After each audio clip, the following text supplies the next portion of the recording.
2016, my father returned to Syria. I was concerned, and then I discovered that many Syrian men were returning to their homeland too. Why are they going back? I kept asking myself. But now, my sister has decided to get married in Sweden, a Syrian city, and I'm going. It will be amazing, and I'll have a chance to check on how my father's going in Syria.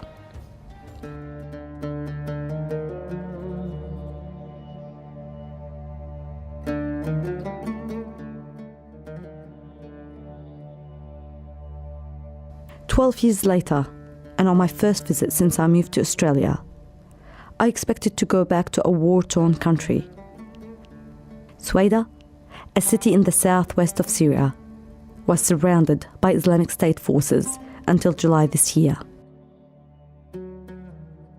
After all it's been through, after what has been described as the worst civil war in modern times, I thought Syria would be a country I wouldn't recognize or even be able to reconnect with.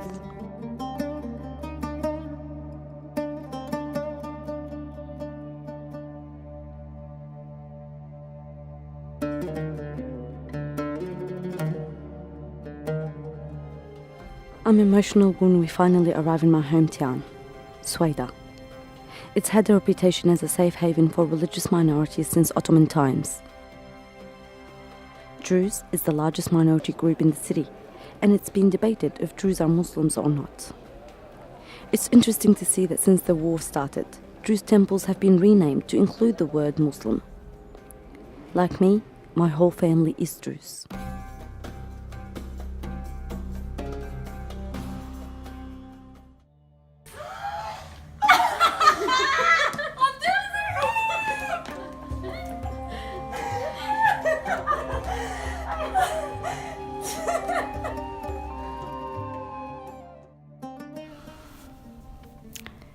It's now 3 a.m. in Sweden.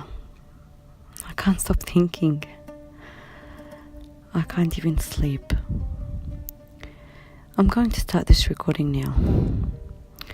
I want to record how I feel because I think it's going to be a lot harder than I expected.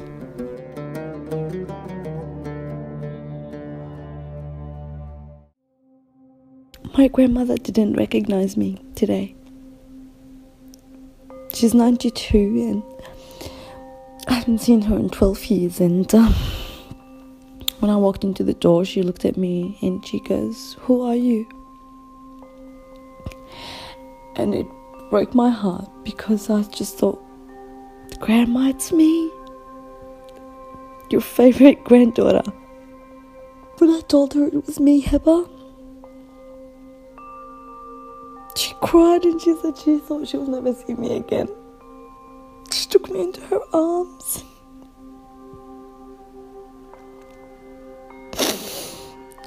I told her that I've gone to uni and that I finished my masters, and she was like, "Good on you. Good on you, girl." The house I was raised in was still standing still. Only now, it's surrounded by towers I don't even recognize.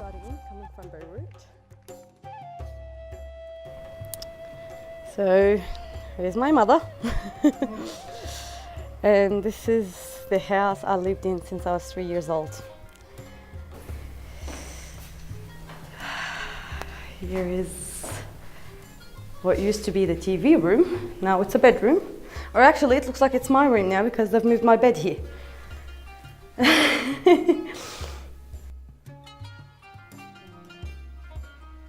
Oh my God, I miss this house.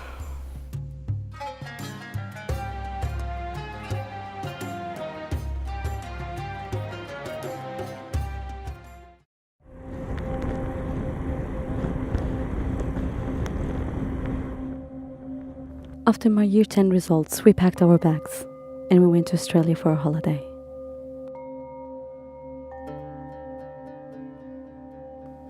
But once we got there, my father said that he's sick of having the family divided between Syria and Australia. So we stayed. God, it was a lot harder than I thought. The first year I spent in Australia was miserable. but it did get easier. Ironically, after all those years, my father was the one who decided to move back to Syria. He had good reasons to return.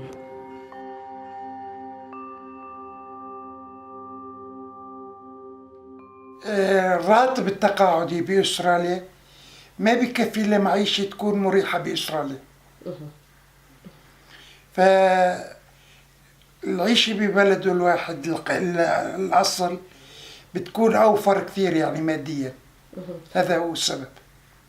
والله سوريا يعني المنطقة اللي نحن فيها ما فيها أحداث كثيرة وما فيها مشاكل، يعني الحياة فيها مستقرة، الأمان فيها لا بأس، يعني مقبول. لذلك يعني الواحد في له كمان أهل وأصدقاء وبيعيش معهم بيكون أخف وطأة يعني من إنه بأستراليا الحياة الاجتماعية بالنسبة للي جاي من الشرق الأوسط بتكون يعني مش مريحة له.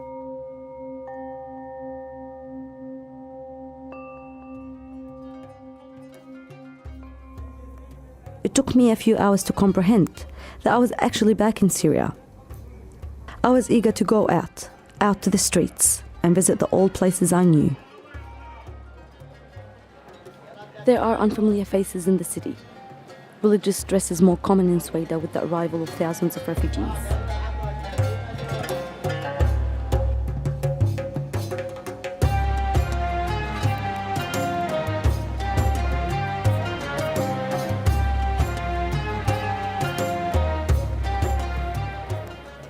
Nearly 300,000 refugees have arrived from all around Syria in the last few years, and half of them have stayed. They are mainly Sunni Muslims who fled ISIS. With the presence of Muslims in Sweden, Druze religious dress has become more visible.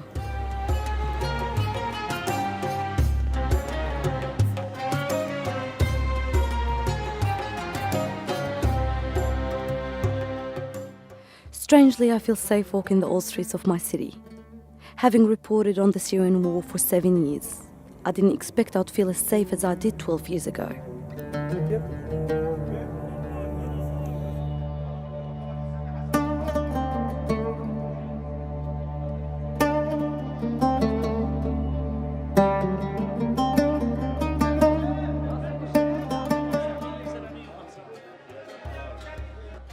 In the Sweden I knew, the Sweden I remember, everyone knew everyone, and people greeted each other on the streets.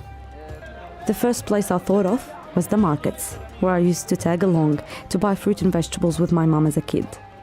The market is still there too, but it's bigger and busier. It was a living proof that people went on their everyday lives. I mean, there were people there buying lottery tickets, hoping to win money. I bought a ticket too. It was a blind man selling the lottery tickets, and he kept talking to me as if I was his daughter. Like, he kept referring to me as daughter. Ya binti, ya binti, ya binti. And that was so nice. It's that I miss the most, I think. But God, I love being out and about in the city. I love it.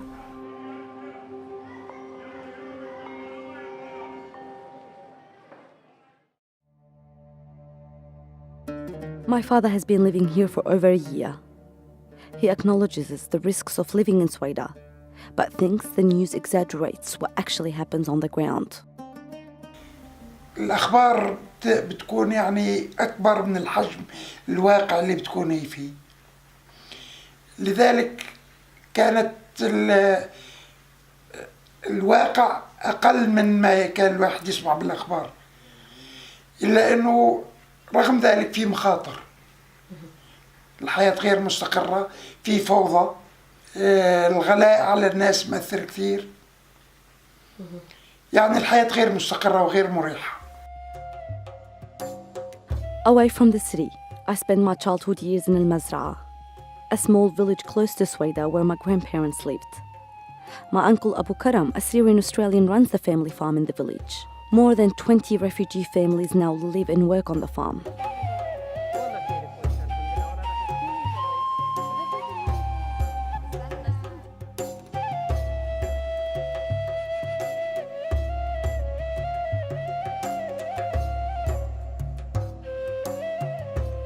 I set out to meet refugee women who are looking after their family in the middle of the war. Mahmoud is one of them. بالأحداث؟ لا يعني بعد جيت يعني أول سنة ورجعت شتيت هونيك وبعدين ردينا جينا صرنا لك يعني 2.5 سنين هوني فرد بركي يعني جوزي والله كان يشتغل هوني وما بخي يحسن يعني يطلع لغاد ومنه شوي كمان صعب هيك الظروف غاد ما في ترجعوا على اي والله صعب ما في كان في يعني هيك يعني مشاكل وشيء وظروف صعبة واستقرينا هون يعني بركي الحمد لله مرتاحين مبسوطين. Lubna is a Syrian-American social science graduate who moved back to Syria and runs workshops to empower women. Amazingly enough, the war didn't pull the women back. Instead, it pushed them forward. There's a changing demographic that's happening in Syria. There are a lot of men that had to fight in the war. There are a lot of men that had to travel outside the country. So the demographics had put an extra pressure on women to be the head of the household, to be the one that's working, to be the mother, to be everything.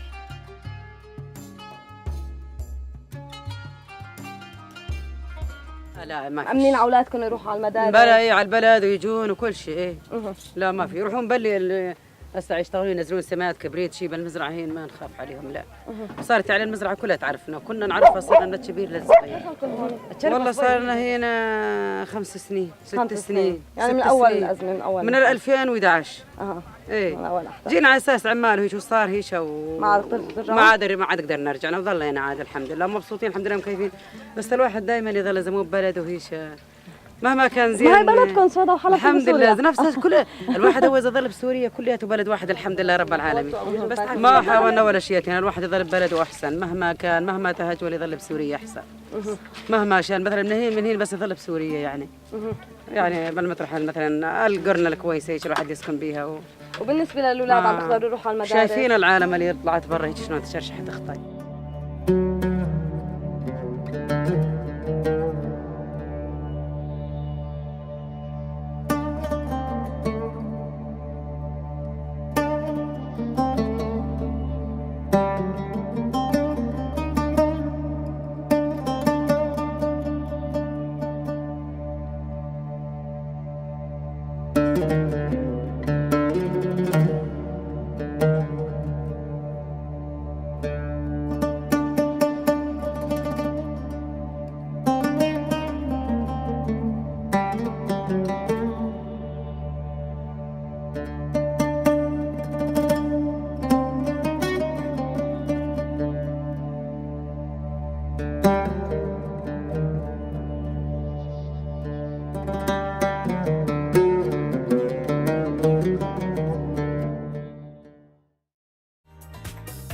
Sweida is alive 24/7.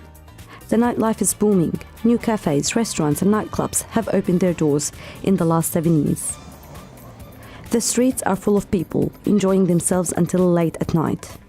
And during the day, theme parks are packed with families enjoying the school break. It's not the Syria I'm used to seeing on the news.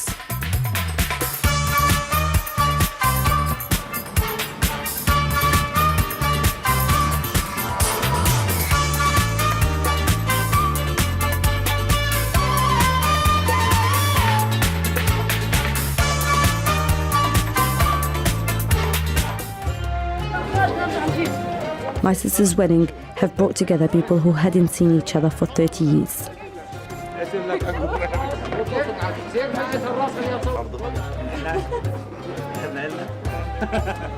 Often because Syrian families are spread around the world, and a reunion is treated as big as a celebration.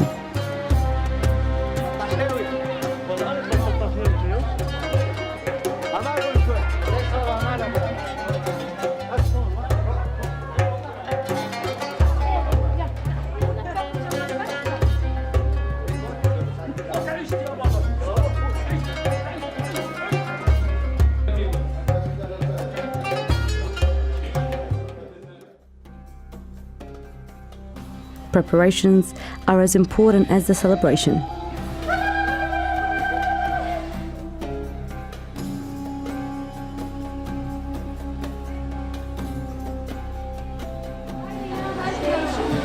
مبروك وعقبال لكل العزبية يا رب. نحن كثير انبسطنا بجاية الكهرباء، وكثير انبسطنا انك عملتي عرسك وكنتي حدينا بالعرس، ونحن كثير بنحبك وان شاء الله يا رب تكون جايزة الذهب اللي فيها. We love you lots. كأنك even though you're in the fire, you're still in our hearts, you always will be.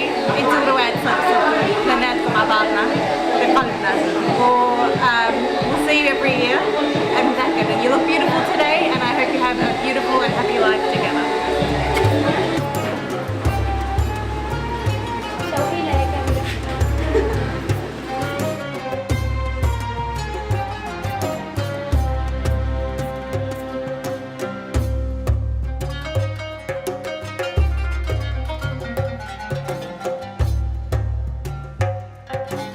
It's almost time to party. I got my hair done, my makeup done, and I got all dressed up. Yet, there is one more thing I have to do. الشاورما أجمل ما في الوجود بعد عرس أختي. تحياتي لكل صناع الشاورما في العالم.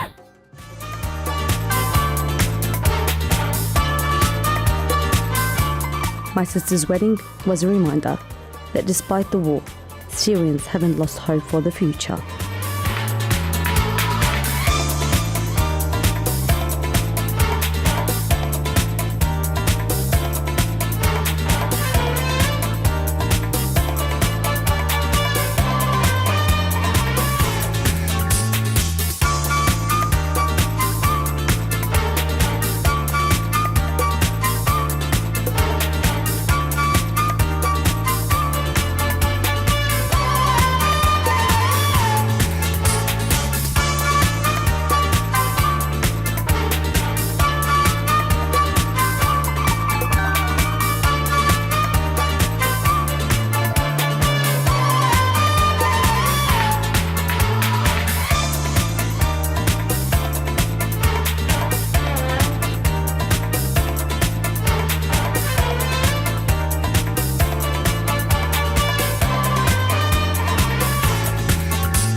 So that's it. The wedding is over. The trip is over.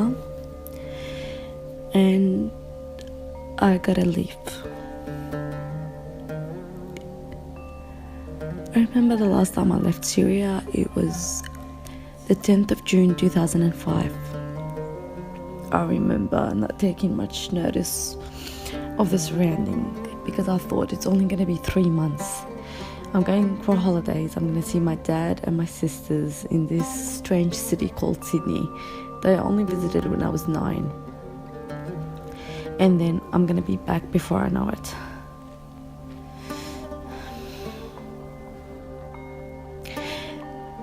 This time it's like I want to pause the bus every 2 seconds to take a mental note. It's like I want to take as much mental pictures as possible. It's like I want to stop time. It's like I can't say I don't want to leave because I miss Sydney and I miss work and I miss my friends and I miss my life back in Sydney, but this time it's different. This time I know I'm not going for a holiday.